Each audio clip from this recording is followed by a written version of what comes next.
I'm packing up my trailcraft boat for another trip up the Kimberley. And 35 years ago, I had an old pearling lugger here, and I sailed up the coast and I went to an amazing place. And I showed that place in my film Follow the Sun, and I called it the Horizontal Waterfall. And I still get phone calls and emails from people all over the world asking me about the Horizontal Waterfall. So this is my latest trip to this very special part of the Kimberley.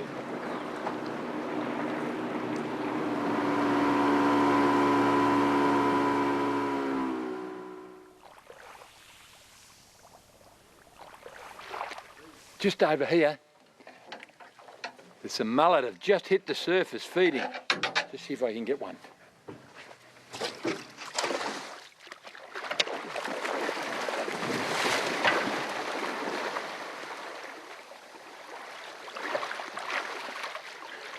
How's that? Very nice mullet. I just get my hat. The best way to eat mullet like this is to light a small fire, get them straight onto the coals while they're nice and fresh. There's a few nice oysters here, so I'm going to use an old Aboriginal trick to get myself a feed. I've just collected some spinifex from the rocky country. Now, just light the spinifex. In a couple of minutes, it'll cook the oysters.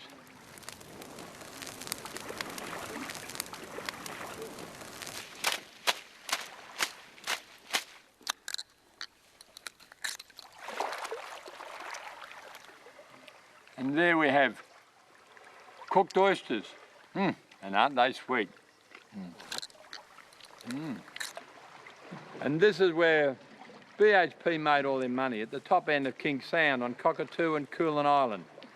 You can see here this incredibly pure iron ore. If you get 2 pieces of it, they tell me that it's so pure you could just run a weld along here and it will weld together.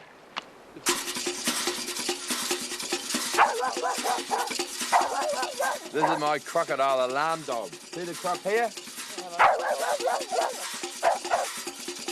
Stuck on this high reef waiting for the tide to come in.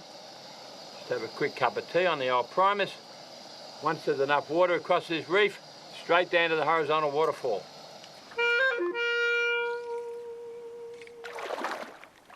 Another hook up. Nice little queenie. Straight back in the water. Oh, look at this. Oh. Now you're talking. Now we're into the that fish. Is one of the nicest eating fish in the north. Now we can have a feast for lunch. This hand line is going off. Oh. Here he is. Oh. Lovely spotted cod. Normally I'd keep him. These are delicious to eat, but I've already got about 3 jack. So pop him back in the water. And here comes the tide. And with the tide come the sharks, and in a few minutes, we're off to the horizontal waterfall. I'm just outside the first entrance. You can see it there. This one is quite wide. You've only got about a 1.5 to 2 metre drop here at the moment.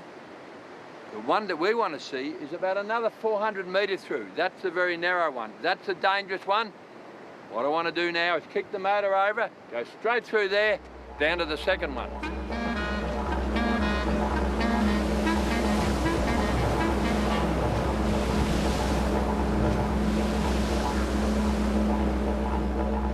Well, we tried to film coming through there, but the cameras just got smashed up, the boat spun around.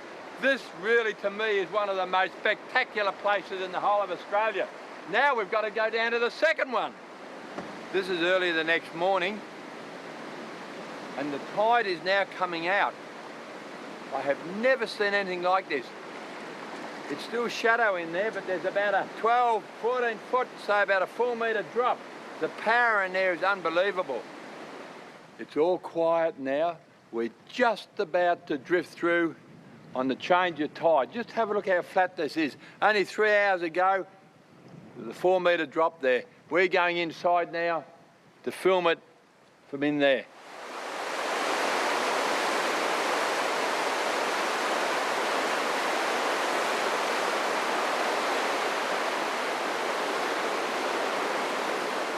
Without doubt, this horizontal waterfall here at Talbot Bay would be one of Australia's greatest natural wonders. We've got 11.5 metre tide coming in here at the moment, and when you take the boat out in that white water, it is the ultimate adrenaline rush. I've got to be a little bit careful here because I've got a back current taking me down there, and it's time for me to get out of here.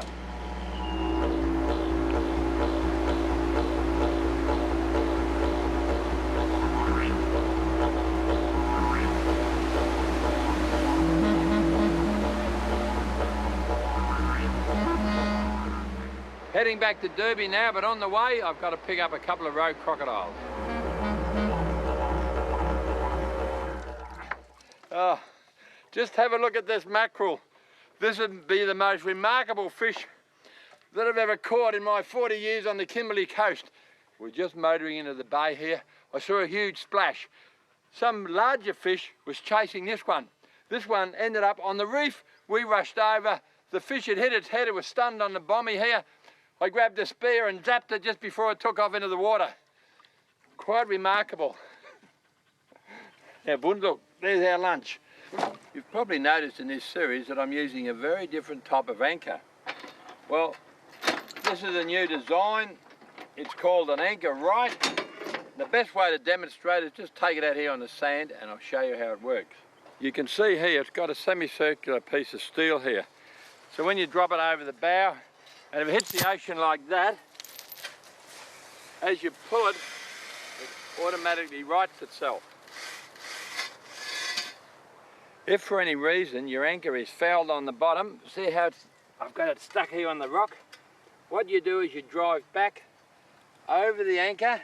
Now watch this shackle, see this D shackle? It slides along here, comes back on the anchor and it pulls out. I have to check the area here for crocodiles before I pull the boat out. Now, to catch these crocs, I've just got a long bamboo pole here and a very small harpoon that just goes in the end of the bamboo there, just like so. With the spotlight, we can pick up the eyes of the croc, and when we get close, straight into the shoulder of the croc. This is the tricky part. We've got the harpoon in, and we've just got to play this croc around. It's taking off again. Pull too hard though. The harpoon may come out. I've just got this rope on the top jaw. Right, pull it tight. Right, now. There. Right. Yeah, the old crocodile alarm went off again. Hey, croc? Yeah. Right. Here. All I have to do is quickly tie these jaws together. See, like this with this tape. And we'll be able to lift her into the boat. Now this is not a big croc, but it's deemed to be a problem animal. And if I don't take it back to the farm, someone's going to shoot it. So poor old crocodile doesn't have much option. It's either a bullet or back to my crocodile park.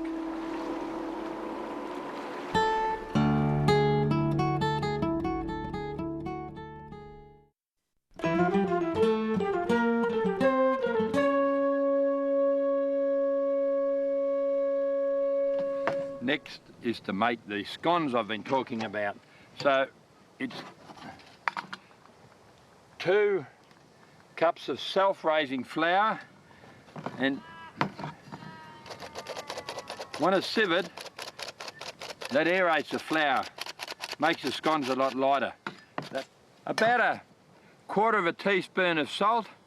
Now out here we don't have a teaspoon, so that's about 1/4 teaspoon. And milk. Righto, now about 1 cup of milk. So I've got powdered milk, so we just drop that in there. That's about 1 cupful.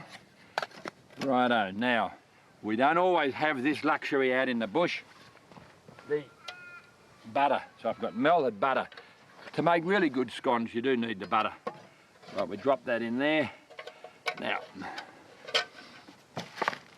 a little bit of a bonus. Put some sultanas in there. There we are. Because it was powdered milk, I have to add some water. Yes, warm water. Mix that up for a minute or two. Dry flour out on the table. Put the mix in there, in onto that flour. Just knead it up just lightly. Just a little oil in the bottom of the camp oven. And it's best to preheat the camp oven so it's nice and hot. Just put the lid back on and I'll cut up these scones. Into the camp oven. Little bush brush, and I'm just going to glaze the top of these scones onto the coals for about 10 to 15 minutes.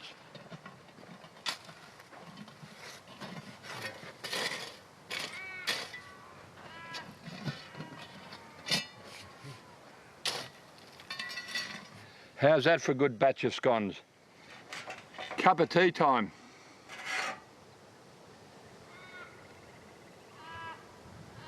Take it away. When you're out in the bush for weeks at a time, it's often really good to have something different, something a little bit sweeter. So what I'm going to make up here is a nut and raisin cake. And this one's particularly good for the bush because you don't need eggs and you don't need butter. Right, the first thing is flour, 2 cups of flour. A tablespoon of caster sugar, a small quantity of mixed spices, mix it in there. Now I'm going to add the sultanas and the raisins. Just break them up. In they go.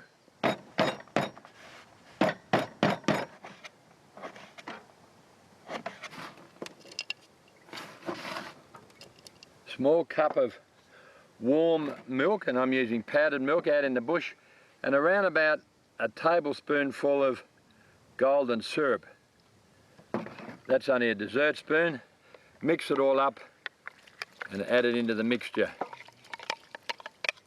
There we are. Stir it up.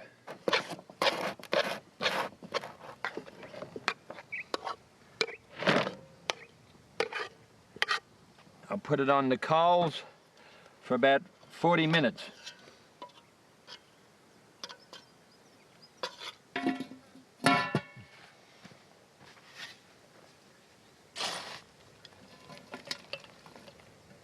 The nut and fruit cake should be ready, so let's have a look. Just take the lid off. Well, that looks pretty good to me.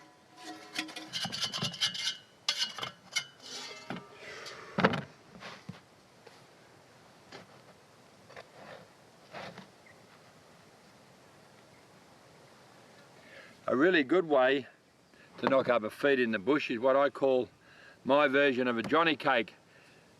A couple of cups of self-raising flour in a container, bit of salt, some milk, dry milk out in the bush, and a few sultanas if you like. You don't have to put the sultanas in, and make a real sloppy mix. And that's just about ready to pour into the frying pan. Plenty of oil. This is the only disadvantage of cooking like this, is you need a fair bit of oil out in the bush. Get the oil fairly hot, keep it away from the flame, and just pour your mixture in there, right round. When that's cooked underneath, I've got to turn it over. A little bit of golden syrup, and that is a really good snack.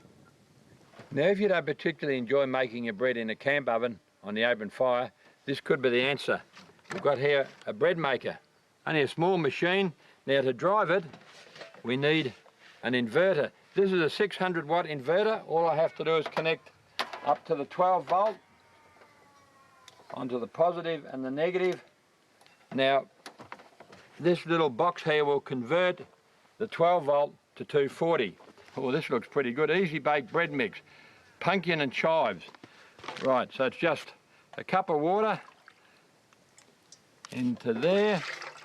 It's about 1 1/4 teaspoons of yeast in there, and 3 cups of flour.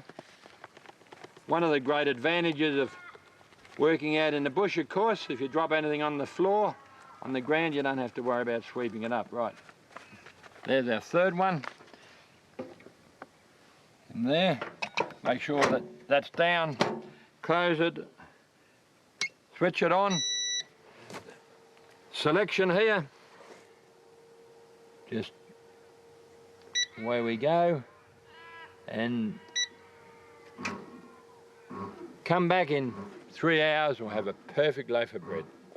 These bread makers do draw quite a bit of power, so you have to be very careful that you don't flatten your battery. So about every half an hour, just start your motor for 4 or 5 minutes, idle it, make sure when you're finished that your battery's not down. What about that?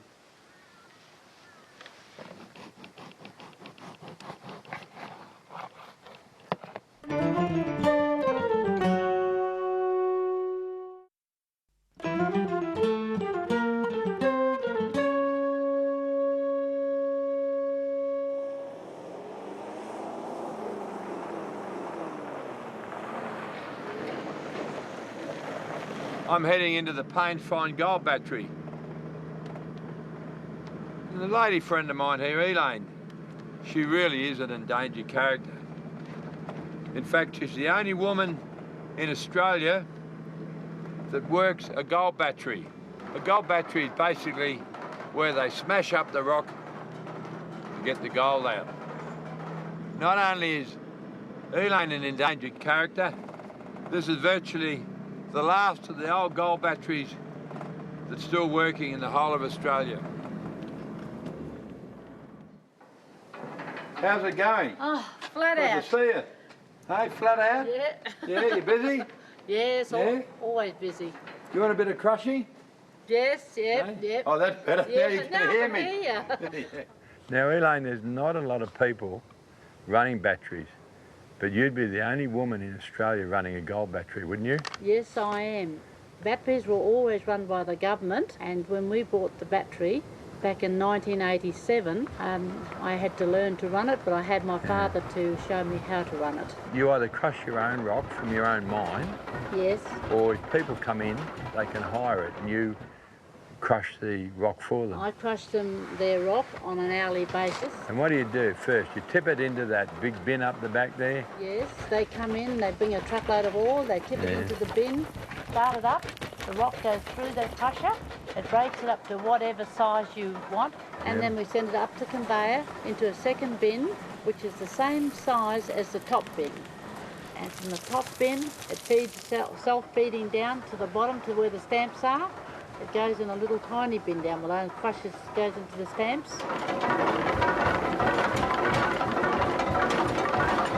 So you've got these great big long arms going up and down, and they're basically smashing up the rock, aren't they, into a powder? You must watch it the whole time. Yeah. And that's very important to watch your feed, watch your water, because if it's not there, you could smash it up. I mean, it's hard work.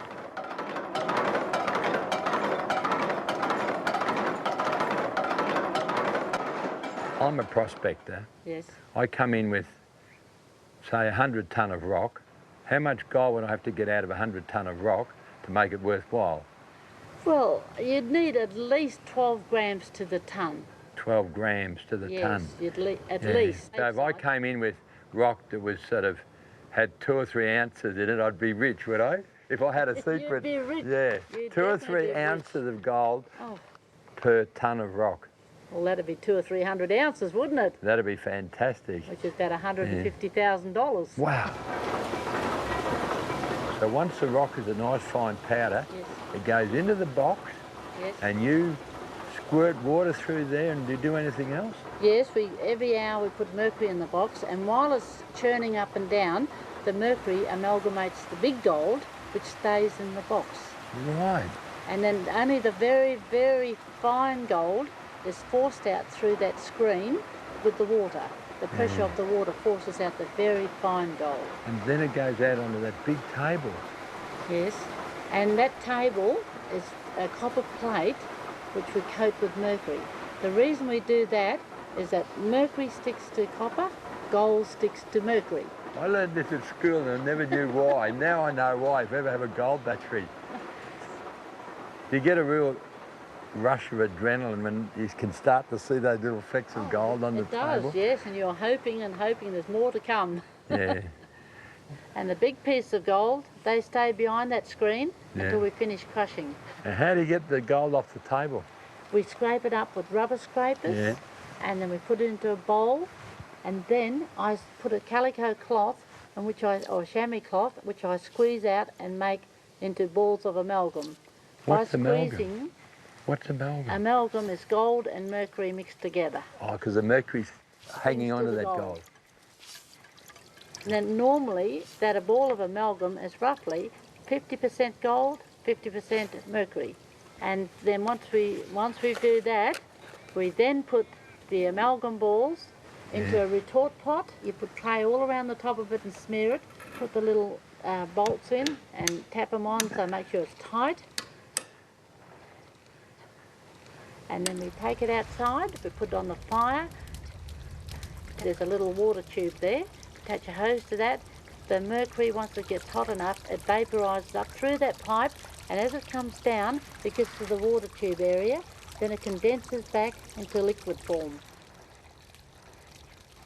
So once all the mercury comes out, you open up that retort pot, and in there should be your gold cake. Now we pour this gold here into this little shovel, and then once you get the gold cake out, you put it into a crucible with a handful of borax. Now the borax is a cleaning agent. You then light your little furnace up, which consists of diesel and electric fan, and you must have 1100 degree heat to melt the gold. And depending on the amount of gold, it'll take roughly 30 to 40 minutes to melt.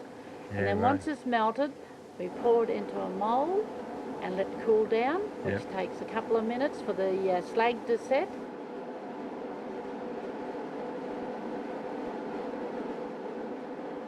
Once the slag's set, I tip it out, tap the slag off, and then you tip it in acid and water to clean the gold. Now it's in water, and cool it down.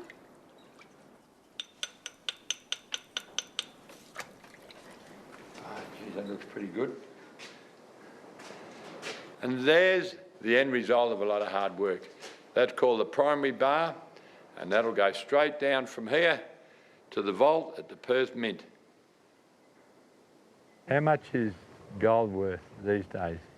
Gold at the moment is around about 560 Australian dollars. For what? An ounce. For an ounce? Yes. Yeah. That's a lot of money, isn't it?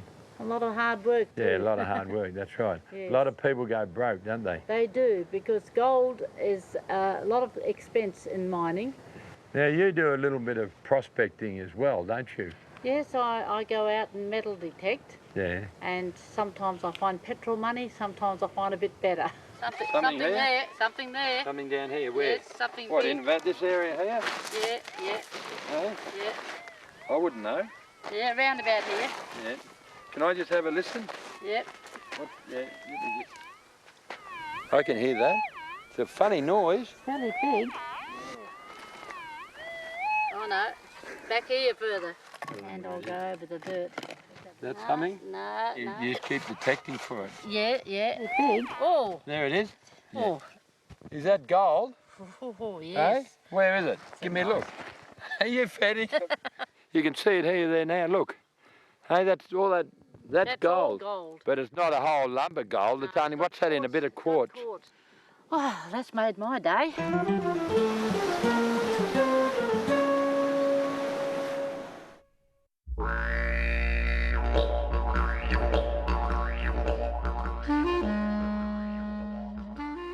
I've just pulled up on the Arnhem Highway. Have a look at the map. Now, Darwin down there to the west. Up here you've got Jabiru, Kakadu National Park and Arnhem Land further over to the east. Now, way out here on the coast of the place called Elcho Island, I lived out there many years ago. So what I'm going to do now is drive out through Kakadu, Central Arnhem Land, meet a barge in a few days, go across to see my old mates at Elcho Island. Should be a great trip. I'm just going to turn off the highway down here friend of mine has got a most unusual pet, and I want to show him to you. Yeah, mate. Hey, you still got that amazing animal there? Yeah. How you going? This is Pig. How you going, Pig? Hey, mate. How are you? Hey, want something to eat? Come here. Hey. He's the most docile animal that you could ever come across. Come here, Pig, and I'll get you something to eat. How you going, Pig? Hey? Just look at this. I never learned, do I? Went away to have a look around the farm, come back, and Pig has been into my tucker bag. Look at the golden syrup all chewed up. And the Powerade, look what he's done to that, wrecked it. And have a look at my Milo tin. Absolutely no Milo left. See what he's done with his tusks, trying to open it up? And here's Pig. It sounds like he's suffering from severe indigestion after ransacking our camp.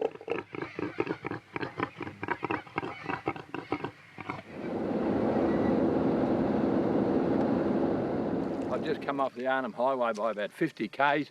I've come to a place called Shady Camp. On my right here, that's all salt water. They've built a barrage here. So beyond the barrage, it's all fresh water. I've hired a dinghy, and this is one of the best places to see big saltwater crocs.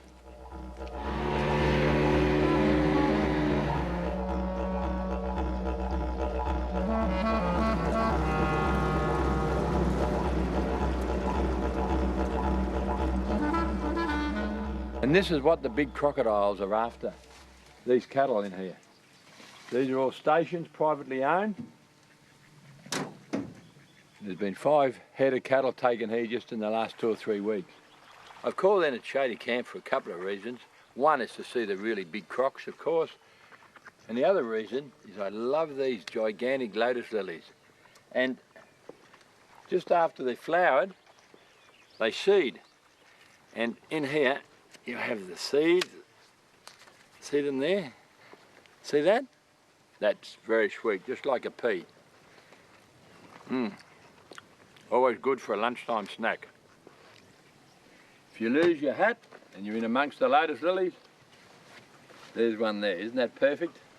All these large salties, these large saltwater crocs, like the one behind me, are in fresh water. So just because they're called saltwater crocodiles, don't think you only find them in salt water. In fact, you find the biggest population of big crocs in fresh water because there's more food here.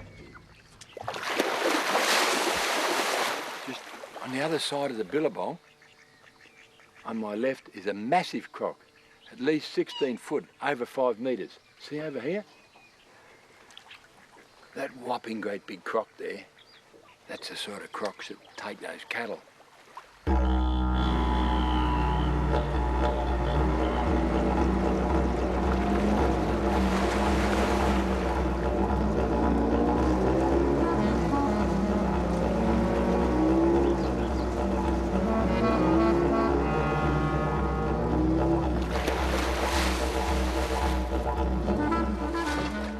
Become very overcast. It feels like rain.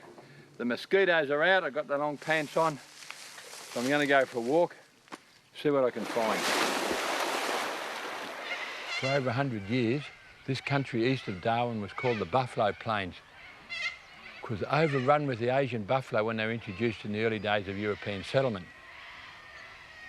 They're now shot out because they're an ecological disaster and also a threat to the cattle industry because they carry disease. Every now and then, you can still see small mobs of them just over here. Most of the time they move off, but you've got to be very wary of them because every now and then they will charge. And one of the most common birds around the edge of the billabongs are these whistling ducks.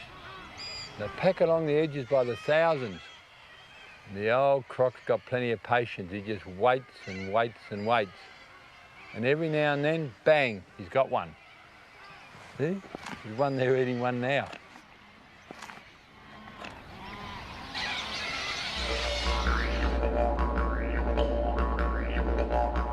I'm now in the heart of Kakadu, and this is Obiri Rock right here. And the view behind me was made famous by none other than Paul Hogan in the movie Crocodile Dundee. East of here is Arnhem Land, and that's where I'm heading in the morning.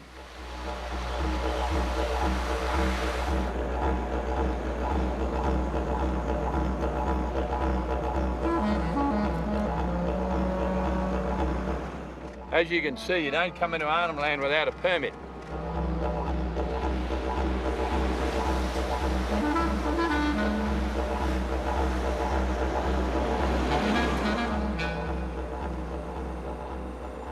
I'm now in central Arnhem Land at a place called Ramingining, and this is the centre of art and culture in Arnhem Land. Just have a look around this building, have a look at all this magnificent art. Normally, these paintings are painted on bark, but it's the wrong time of the year, so now, for convenience, you can get a traditional painting on canvas. See that? So it's a lot easier to transport it.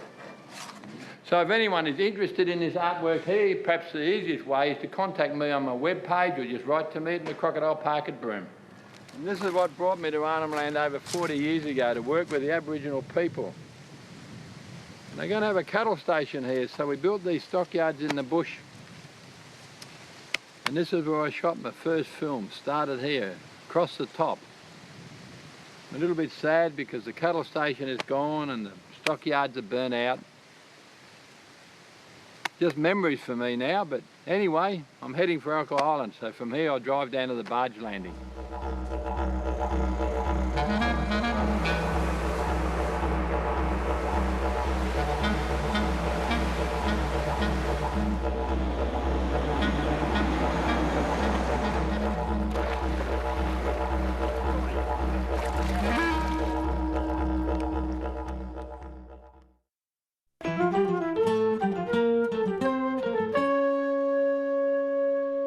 We've all heard that if you break down into the Australian outback, you get plastic bags and you put them over the trees and you get water. Well, that's partly true, but if you have small plastic bags like these ones here, they're absolutely no use whatsoever. What you have to do is prepare yourself for the trip. So before you leave home, you have to pack at least a dozen very large bags. See this one here?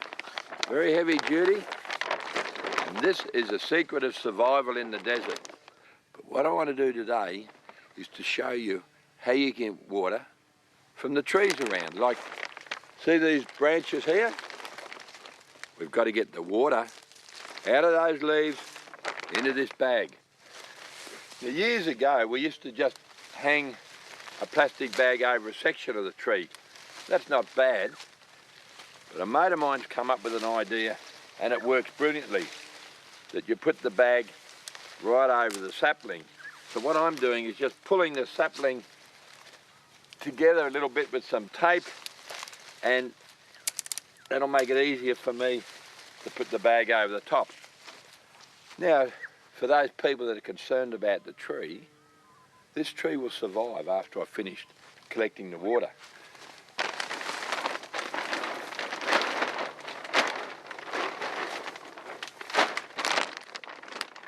Once the plastic bag's right over the tree, the next thing is to seal it completely around the trunk here. This is very important. With the plastic bag right over this small sapling, you're going to collect all the water from these leaves, and this tree acts like a pump. It's actually pulling water out of the ground. So this way you're going to collect a lot more water. I'm just going to use this log here to get it nice and low so the water will run down into the bag there. Now, you do this early morning and you leave it all day. Around about sundown, you could have anything from 1 litre to 2 litres of water in the bottom of that plastic bag. Now this plastic bag's only been on here for 3 or 4 minutes. You can already see here the water starting to condense on the inside of the bag. You can see I've got quite a few of these plastic bags from yesterday spread around the bush. You need about 10 or a dozen of these to survive in a hot, arid environment, because you've actually got to collect at least, I'll say, 8 or 10 litres of water to survive. Look at all that water. Now this one hasn't been set up very well. You notice a lot of water collecting here. So I'm just going to tip that down there. You're going to be very tempted during the day to get this water out of here. It's best to leave your bag working all day, but if you really want to get that water out, I'll show you how you can do it. I've tied this bag off here so there's no leaves polluting the water, and what I've done is put a long plastic hose down there, and all I have to do now if I want to drink is just suck it up. That's lovely and sweet. You may be concerned about toxins in the water, so what I suggest is you suck a little bit out. Don't swallow it, just let it go on your tongue here. Wait a few minutes. If there's any stinging sensations, don't use this particular type of tree. If it tastes nice and sweet like this water does, swallow it down.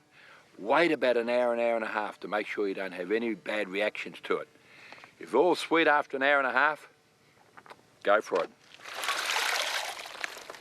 There is another way to get water out of the ground and out of plants, and that's to make a solar still. Now, solar still needs a lot more energy, and it's probably not as quite as efficient as the bags over the tree, but it's worth knowing how to do it. So what I need is a hole around about 1 metre in diameter there, and about ½ metre deep.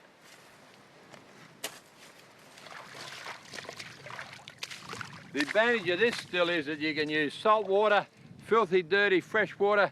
You can even use urine. So I'll go and put this in the still. Once I've got the hole dug, I've got to get the water in here and all my leaves. Now I've just picked up a couple of pieces of old plastic. I'm going to line the bottom of the hole with this and a bag here to hold the water. And then I'm going to put all the leaves in right round on top of that. Now I'll just put my water in the plastic.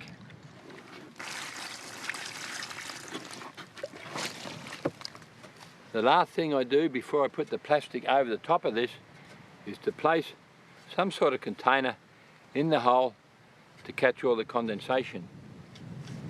The next step is to put the plastic right over the hole and seal it in. This is the vital part, is to put a stone at the last point over the container. And you don't want too much of an angle on your plastic, and the idea is that as the condensation forms, it'll run down here and drip into the billy can. To make enough water to survive, you'd need quite a few of these. And you certainly don't want to do it in the middle of the day when it's really hot. Do it at night or first light when it's nice and cool, so you're not sweating too much.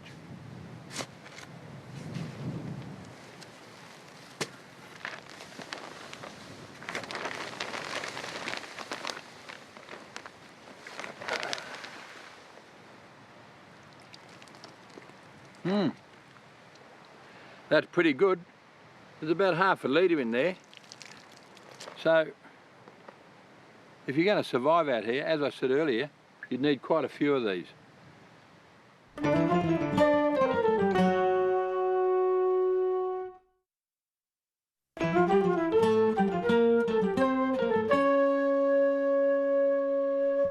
Now this is one of the joys of living on a crocodile farm. Baby crocodiles hatching out of the egg.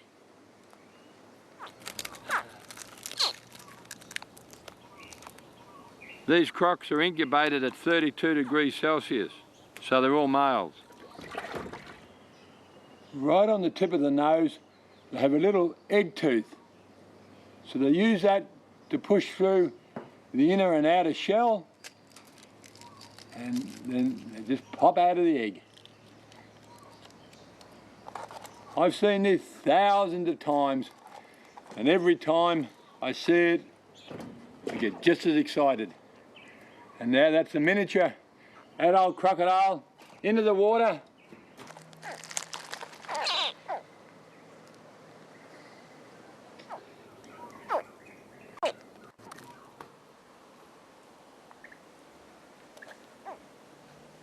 Many of the hatchlings come straight out of the egg, fighting and biting.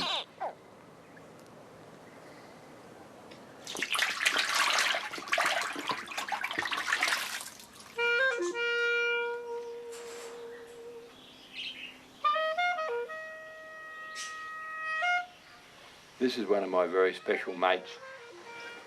I've got a breeding colony here of northern quolls. These come out of the country just near Kakadu. They're extinct there now. In a matter of months, the cane toad has arrived. These little guys grab the cane toads. They die an agonising death in a matter of 5 to 10 minutes. So, under special licence, a certain number have been trapped, and I'm one of the lucky ones to be able to start a breeding colony of them.